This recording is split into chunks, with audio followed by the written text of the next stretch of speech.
Hello, everyone. This is Tony Geraci, and thank you very much for watching Real Estate Leaders with Tony Geraci. And here I have my great friend David Finale here to co-host today's show. And this is our fourth show already. So if you've watched all four, thank you very much, and hope you continue to watch. We have lots of great content. We've had some great shows, and we're going to have more great guests coming up in the future. But today, our topics are going to be structure, time blocking. Starting small and slow is okay, but increase the goal of the block and money-producing activities. So those are some great topics. We're going to try to keep it under 30 minutes. We could go on for hours, I'm sure about that. But we could.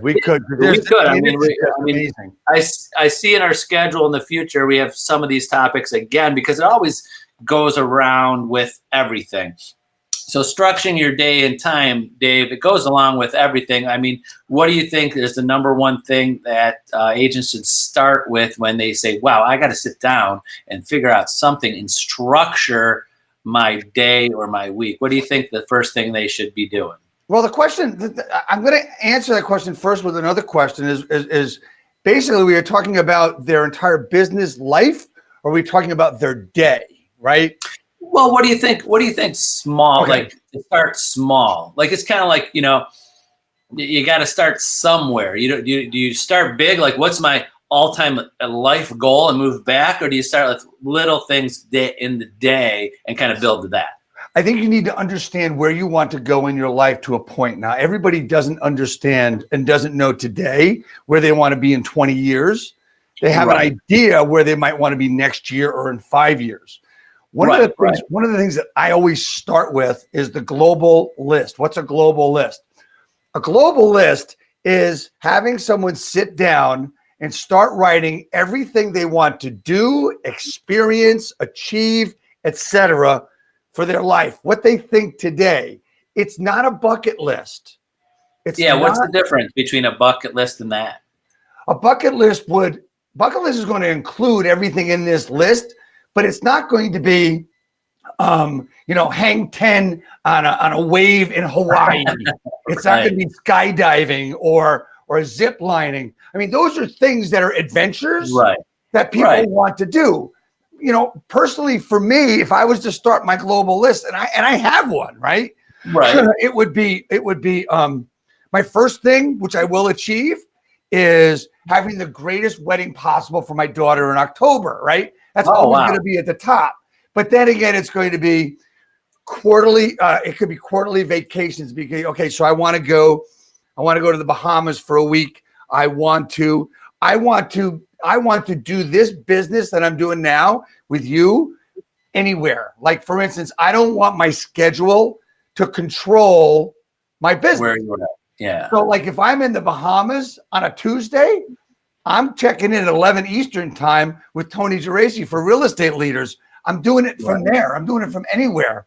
So the good news, Bahamas is Eastern time, so be very easy. Eastern time. We'll stick in the Eastern time zone. It just doesn't matter where I am. See, I want to be able to do. I want a laptop life. I want to be able to help as many people as possible. I want to. I mean, there's just so many things. I mean, yes. Okay. So have I done most of the things I wanted to do? Nope. Right. I want to do a cruise in the Mediterranean. I want to go hang out in Sicily where my dad's parents were from. I want to hang out there for a week.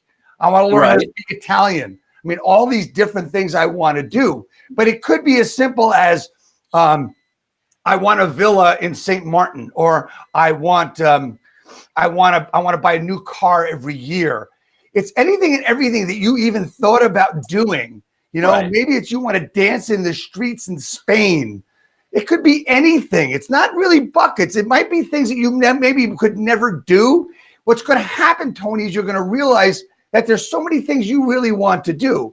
And it's actually going to crystallize your mind's eye to where you want to go now. Right. And it's not just doing for yourself, doing for other people. Exactly. Which always comes back to work, which always comes back to your career and being successful in that. And it also helps you. It also helps you develop this thing that's this 3-letter word called why. Everybody talks about your why, right? And your why is so much more important in your structure than one would think. Honestly, if you look at why, you look at structure, it's where is your accomplishment? What do you want to accomplish in life? Your why is all about accomplishment, right? So when I talk about structure, and then I talk about, okay, what do you want to achieve in the next 12 months? Break that down to quarters, to month, to week, to day. That is the basis of a structure for business and for life, right? Would you put a dollar figure on that? Like if you want to do something, like if obviously, like example, your daughter's wedding, that that's going to cost a certain dollar amount. You could break that down to how much money I have to make each month to get to that. Then I got to break that down to how many contacts and how many appointments and how many listing appointments I need to go on to get to that point. Is that kind of what you're saying? Absolutely. I have a 4-letter acronym. I call it GCAP, right? It's goals, translating to you're going to commit to those goals, setting up the action steps for the commitments to achieve the goal, and then going out and performing the action steps to achieve the commitment to the goal. So when you look at it that way, and your structure is just as much business as it is personal. You know what I'm saying? No, I like that. No, I like that. GCAP. I like that. So what do you feel once you get those, you see global goals or things that you want to accomplish, and how do you structure them, or how do you organize that, going from that goal down to what I have to do in a day? Okay, so great. So you take your global list, you look at it and say, okay, well, that's pretty cool, and that thing's pretty cool, and I like that. But in order for me to achieve what I need to over the next 12 months, where is the next 12 months going to get me as far as the entire global list is concerned, right? So then you've got, as you said, you've got to break it down to either dollars or transaction numbers. It depends on where you are. I mean, the country is so different as far as transaction amounts, commission amounts, like for instance, an average sale in my area could net an agent anywhere from $7,000 to $10,000. An average one in other parts of the country could average net, $2,000 to $3,000. Right, like in Ohio, our average sale price, if you took the average for the whole state's about 165. So our commissions are not going to be as high as those. But again, it all comes down to numbers. You have to look at that. And when you set those numbers for the goal, the first part of GCAP, you know what? People talk about you have to have realistic goals. I think that's a lot of crap. I think you need to set a goal that works for you, that you really want. Because what that does is it allows you to think about how that commitment's going to work and what you've actually got to do. And you said it before, breaking it down to how many appointments you need, calls you need to make, contacts, etc. So when you take your annual 12-month, now I say annual, I'm using 12 months because right now it's August, the end of August, right? And I think you can actually break down the last third of the year to this as well, because I mean, a lot of agents take that 6 to 8 week vacation at the end of the year, if you know what I mean. And the holiday season. What I try to do is I try to motivate people to not do that. So basically what I'm going to do in my business is I'm going to ramp everything up in October to really start pushing agents and really trying to motivate them to keep going. Say, hey, this is a lot more fun than you really think it is. Right. And to move forward. But to answer your question, yes, we're going to take a 12-month plan. We're going to break it down into 4 pieces for the quarters. And then we're going to have a monthly goal, a monthly commitment that we have to achieve. And then we break that down to the week. And then what I believe that everybody should do is on a Sunday night, Sunday afternoon, what do you got to do this week? And then break it down into days and get little pieces. How do you eat an elephant? One bite at a time. Exactly. And do you review of what you accomplished that week to make sure you hit your daily or weekly goals too? Absolutely. You want to do that in my opinion, you want to do that on a daily basis because you want to celebrate your wins, right? Like for instance, I'll give you an example of my day yesterday. I realized halfway through the day that I really messed something up in a project I was working on. and it'd take me like 3-4 days to get to this point in the project. I had to Right. start from scratch. Oh, that's no fun. No, Not at all. but the thing was, I celebrated at the end of the day. I started over, And you got right? it done. And I got to a point where I'm comfortable with it. So I celebrated my failure and my victory. You've got to celebrate the failures. Right. And your failures have to be a part of the plan. I got on my thing, put failure in your business plan. Oh, yeah. Well, right. You know, well, what do you think?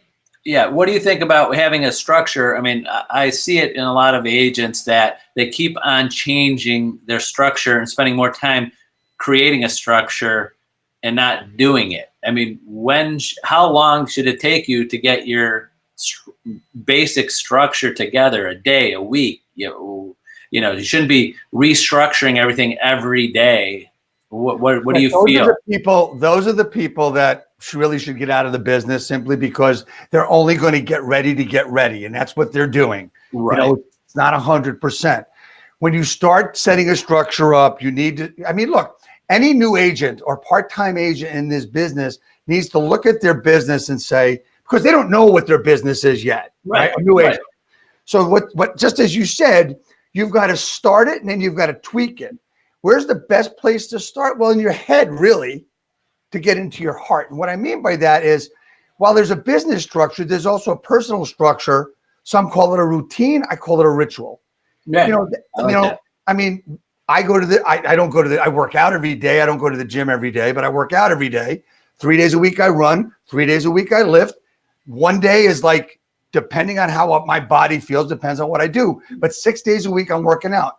I'm also doing a gratitude journal. I have an affirmation journal. I have a meditation journal. Sounds really crazy, right? But that's 25 minutes. Yeah. For me every morning. I get up in the morning. I do a little meditation on something. Let me just explain my meditation, what I'm talking about. Sure. It's actually reading a small passage and thinking about it.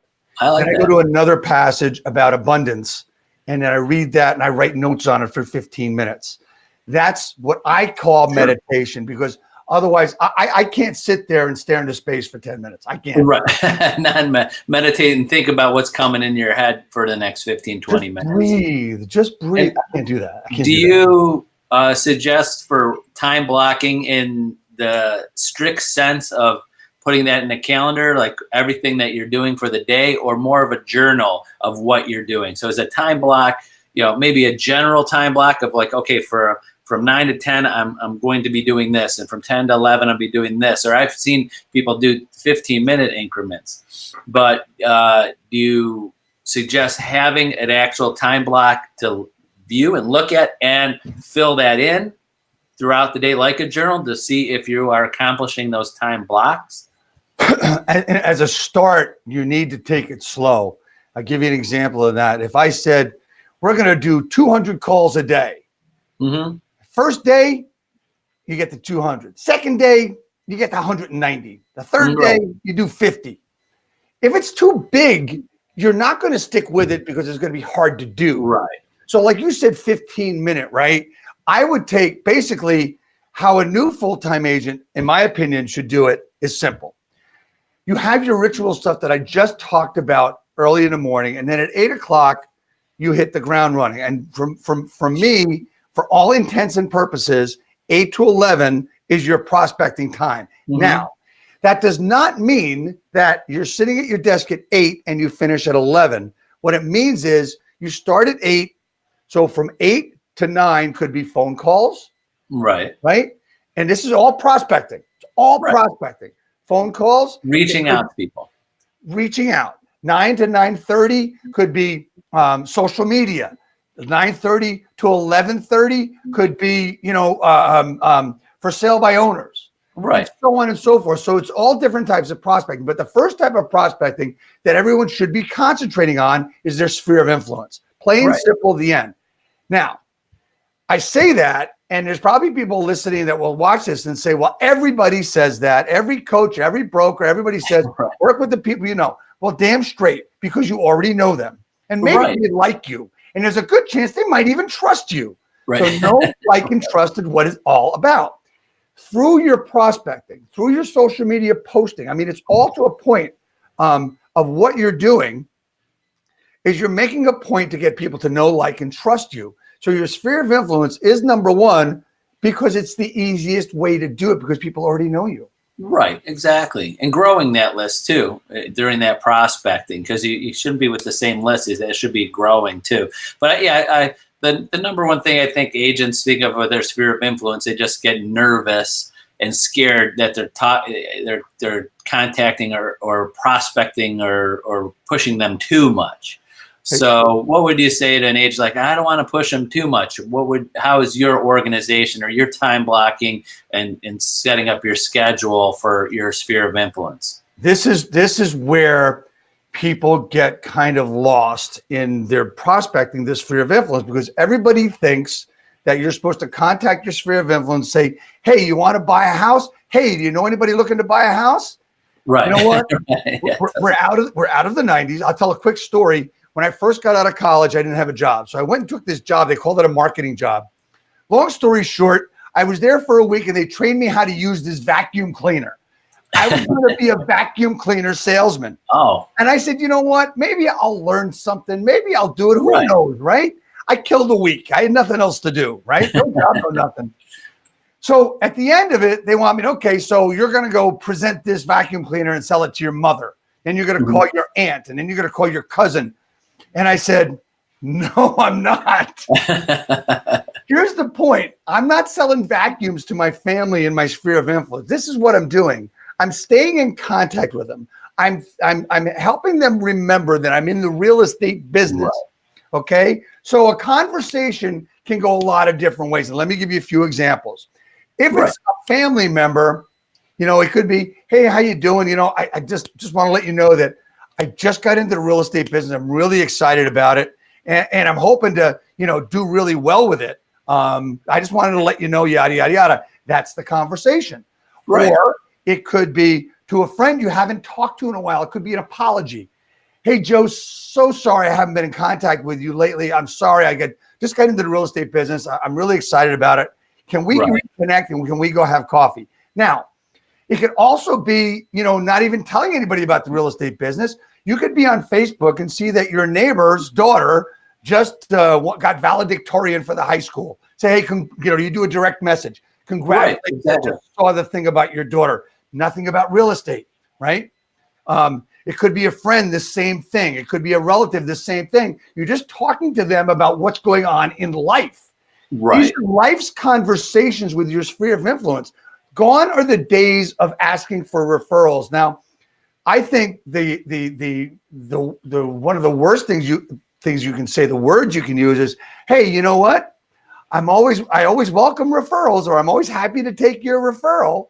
Right. And you can't.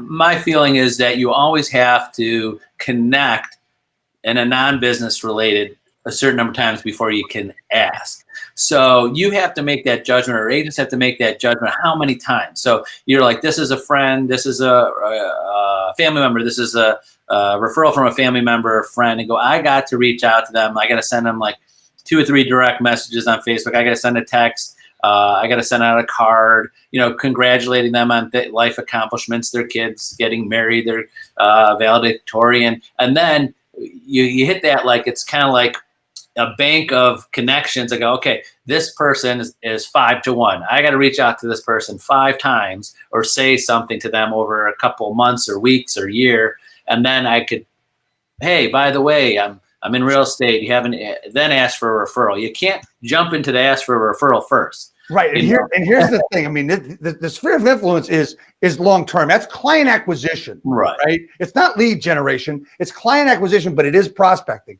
Right. So here's the difference in the words I'd love to see people using. Instead of saying, hey, look, do you know anybody that's looking to buy or sell for a referral? No. How about saying, hey, you know, maybe it's a past customer, maybe it's a friend. You say, hey, do you got any friends that I could help? Maybe it's someone, you know, someone that needs a place to live. Maybe I can help them out. Sounds a lot different. Understand that the words, I need your help, as opposed to I need your favor or I need a referral, sounds much better. No, I do. Psychology of words is very, very, very important. And here's just a little tip about contacting your sphere of influence through everything is you want to contact them. You want to contact them many times during the year in different manners. So just to use, let's use social media. Let's look at Facebook, right? My good friend Ryan Hodge out in Canada taught me Facebook A to Z. Once a month, you do a direct message to everyone on your sphere of influence list, one way or the other. Happy spring, those kind of things. And you can use a copy and paste the same message to everybody unless there's something personal you want to say. Right. You're reaching out, plain and simple. You got to do more than just hit like on things. That's what I feel. I mean, that's another topic for another day, but you really need to be more engaged in conversations and comments. Yes. And then the good news is back to the social media and Facebook is that you see what's going on in people's lives. So you don't have to even make a phone call all of the time to find this out. So you see someone's having something good in their life's happening, or even something that's not so good in their life's happening. That's when I'm stuck on them. Personal notes, personal letters. Just put it in a note, handwrite something, have those cards, and then mail it to them. 100% agree with that. What's that? 100% agree with that. I mean, there's one might call that the old ways of the handwritten notes. It's never going out of style. No. You need to, my opinion, I think if you hit your sphere of influence 2 to 3 to 4 times with a handwritten note or a phone call a year, right, perfect. Because everyone's going to open it, And then you can do in my opinion, it's a 1-to-1. What I mean by that is that if you send out a handwritten note, congratulations, a sympathy card, something like that, put it on your calendar. Well, this is someone I mailed something to, so now I can mail them something that later in the year, a business-related thing with my card in it. You can't, if you just, again, my opinion, if you mail just once a year, you mailed something that's with your business card in it saying, keep me in mind if you have any referrals, and that's all you send them each year. I mean, it can't hurt, but it's not going to resonate with them. If they get a personal note from you once a year on something, and then later in that year they get something else from you, business-wise, I think that's a lot better. You're absolutely spot on with that. I mean, the only thing that I would say in addition to that is connection with them more often than a couple times a year. And I mean, you actually alluded to it earlier, was, who have you talked to, who have you not talked to? And, you really have to look at your sphere of influence in the mode of, okay, what does it mean for me in business, right? So who's going to refer me? Who needs some help? Help referring me, yada, yada, yada, and down the line. And then honestly, there's people on the list that'll never refer you. And that's the people you may want to take off your list. Right. You gotta quartile them or organize them, and who you think. It's however you want to put it. I look at it A, B, C, D, right? A's are going to refer you no matter what. B's, well, they need a little bit more pushing, a little more help. C's, you need a lot more work and to talk to them. D's, never going to refer you, take them off the list. So that might be something that's where you start, or starting small, is start compiling that list. Structure, put that spreadsheet, something, contact management. You got to have that down somewhere and get that organized. So that is your number one project for your structure, for your prospecting. Getting back to our time block conversation, it's just so very important to put the time into our lives to do that work. See, the thing about our business, Tony, and you know this, is that people get into the business because they can set their own schedule and make as much money as they want. But if you look at the 1.3, 1.4 million licensed real estate agents in the country, there's only about maybe 50,000 making a lot of money. Right. Why? Right. Because the others don't want to, because they don't want to work, because that's how they set their schedule. And they don't want to make any money because that's how they set their schedule. Make a decision and commit to it. I'm a firm believer everybody has the same opportunity. Absolutely. I feel that new agents, or agents, I'm going to say new, because sometimes agents get into the business and they're just not ready yet to commit full time into it, but when they're ready. So anybody watching this or see this, if you've been in the business a year, 2 years, 3 years, or 5 years, or wherever you are in life and you're really going to commit, now you have the same ability. The only people that don't have that ability are the people that don't want to talk to anybody, don't want to communicate with anybody. It's not just going to fall across your lap.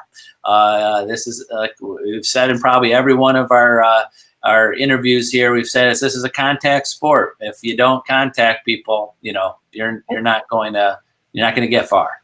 And one of the things that a lot of people miss is that there's a big difference between the introverted and the extroverted, right? Mm-hmm.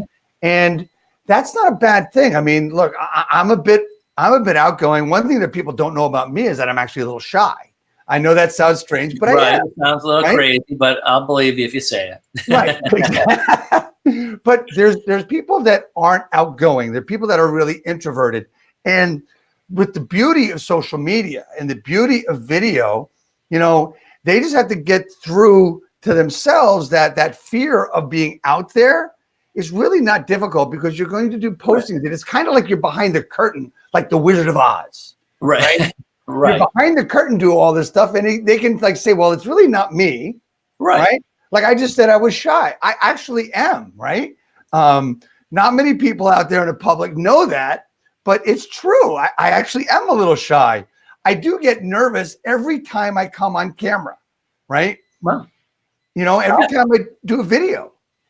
And I've had several agents and other brokers manager ask me, I would love to do video. I mean, do you get nervous? I go, I don't get nervous about talking about things I love to talk about, which is real estate. So it's very easy for me to do this. I'm more nervous if no one wants to talk.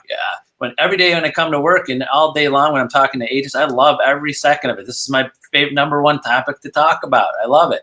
But when I'm in an event where it's in a subject that I don't know anything about and I have to have a conversation about it, I get nervous. I'm like, what am I going to? I have no idea about what's going on. Right. So quick funny thing that I do. I feel like I don't really have the time or want to follow every sporting event and every sporting team out there. But I make it a part of business for conversations with people to update myself. It's one of my daily rituals. I don't even know why I do it. It's to check who's doing well, like baseball, football, whatever. I like to just check so I have an idea. It takes me 30 seconds to see who's doing well. Because one time I remember when selling real estate and I'm in a social event making contact and talking to people, and someone's like, oh wow, how about those Indians? I'm like, yeah, they're terrible. I'm like, they're in first place. What are you talking about? It made me look dumb. So I keep so if I'm going to be in social situations, I sometimes, so any agents out there, like, you might be in a social situation and you might be in an event that there might be people talking about sports. You might want to take like about a minute or two just to glance at the news, because that's a topic people want to connect with. If you're going to a charity event on a certain charity, you should take a little research about what that charity does and who's involved in it. So when you go there, you have something to talk about. This is communicating and building connections with people. So I've learned that very early on, that if I'm going someplace or wherever and it's going to be some type of topic that I'm not updated on, I should take some time to learn. And especially when you go to people in meetings with people and you find out, say you have a new client that might be listing their house with me and they're a doctor or a lawyer or something, you should do a little research on them, see who they are. Because you find out they had an article in a magazine or won an award, you go in there and talk, wow, congratulations on your award. Wow, you connected with them on their level on a topic they probably love to talk about, was their job and what they do. So absolutely. And now, and since we're talking about time blocking, that can be a block that you set up every day or once a week where you're going to find out about what's going on in sports. So you've got events coming up, do the research. And here's the other thing that you might want to do some research on weekly: your own real estate market, right? Mm-hmm. Because what is the one thing that people want to talk about when they find out you're in real estate? What's the question? How's the market? Right, exactly. Always going to get that question. So have a few tidbits of information about your market. Right. Find out what the current interest rate is that day. Find out something about that. And back to what I was saying about that, if anybody's going for a job interview to a job, I think almost everybody, I would hope not, they're not going to walk into a job interview and not know anything about that company and what they do or what they produce or what their goals are. So Sammy, when you meet with a client, you're trying to get a job with them. They're hire you to be their agent. Learn about them. Find out. Search them up on Facebook. Find out how many kids they have, where they live, where they're from, and you connect with them with no matter what. See if they have a pet. See if they, where they went to college. You have to do some research on people. And then this is another thing about building your social network in your sphere. It's very easy on social networks, especially Facebook, to start searching your college, your high school. People that in the area that are the same interests as you, and have the same similar friends as you.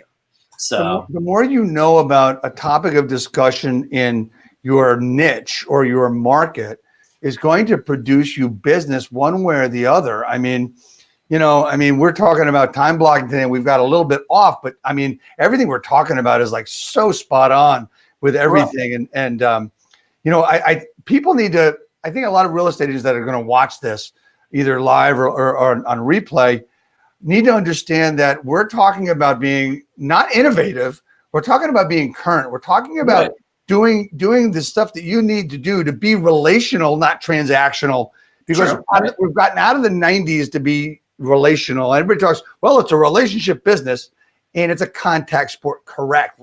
And we set up the time to do the right things and to understand our business even better. We're going to do that much better. Right. Exactly. I agree. Well, we hit that 30-minute already. That went fast. That topic there.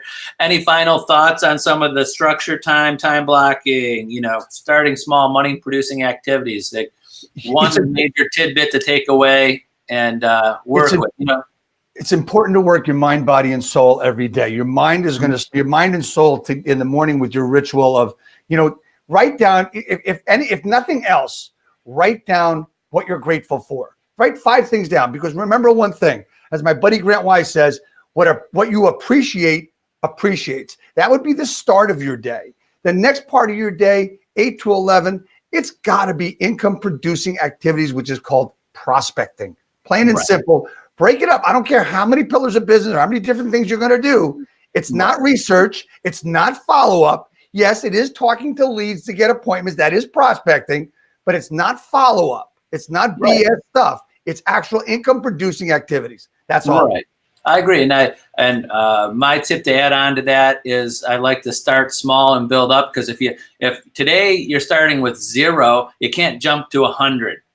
So start small and building up from that and keeping that organized, keeping that spreadsheet, keeping that record. Like yesterday, I made 5 contacts. Today I'm going to make 10 contacts. The next day, and you'll get there. Like you said, how do you eat an elephant? One bite at a time. So take it small and build it up. Because if you jump too far, it's kind of like when if you go to the gym or you work out, or you're trying to get healthy, you can't just jump into the gym for 3 hours a day. You're going to kill yourself. So you got to go slow and build up. So I recently started running again, and I got a good time on my 3 miles. And I said, okay, tomorrow I'm going to do more. And I found that I couldn't improve because I was trying to do too much too soon. Right, exactly. You need time.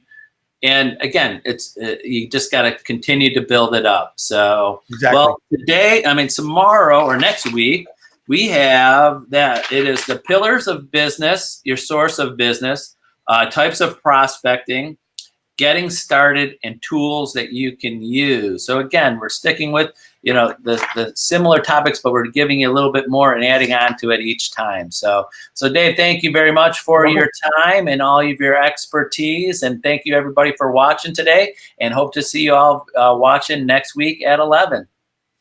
Tony Geraci, you're the best. Thanks so much, man. Thanks, Dave. Bye-bye. Bye-bye.